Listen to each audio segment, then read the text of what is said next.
Easy low carb meal recipe po tayo ngayon. Seafoods naman.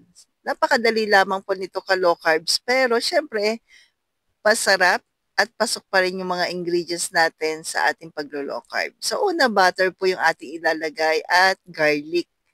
So madalas yan po yung nakikita natin lagi na combination butter at garlic. Ang sarap naman talaga pagdating sa seafoods po. Pero paalala po, pag sinabing butter, butter po not margarine kasi mataas po sa inflammatory ang margarine. Kaya butter po talaga yung ginagamit natin. Then, add na natin yung ating alimasag. Actually, dalawang seafoods lang po yung nilagay ko dito, alimasag at tahong. Yan lang po kasi available sa market kanina, sa palengke. So, yan po. Una ko po nilagay yung alimasag. Halu-haluin lang po natin. So, kadalasan po, nakikita natin nilalagyan ng corn. Out po sa atin ng corn, paalala po. Naglagay na po ako ng chili flakes, pero optional lamang po.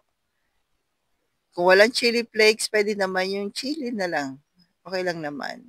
Pero pwede rin namang wala, again, kung hindi kayo mahilig sa maanghang. Then, halu-haluin po natin. So, kayo po ka-low carb, simula nung nag-low carb kayo, anong madalas na pampalasa ninyo pag sinabi sa seafoods?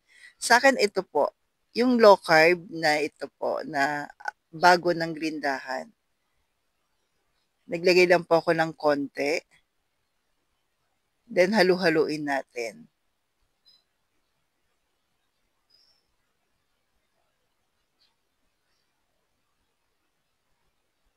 Then, after po niyan, pakuluan lang natin ng konti tapos bago natin ilagay yung tahong. Hindi ko na po napakita sa video.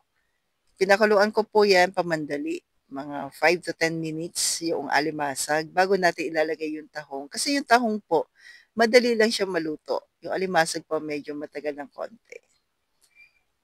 Yan. Then, dagdag tayo pampalasa after po natin pakuluin muli.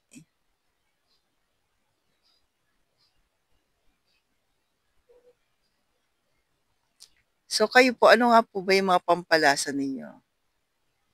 Actually, yung mga herbs, spices, pwede naman yan sa atin. Tapos naglagay lang ako ng konting asin, paprika, yan, konting paprika lang naman. Tapos, ito, thyme. Yan po. Gusto ko lang yung lasa talaga nito sa seafoods. Alam niyo po ba yun? Pero, lalagyan din natin ng lemon, pambalanse.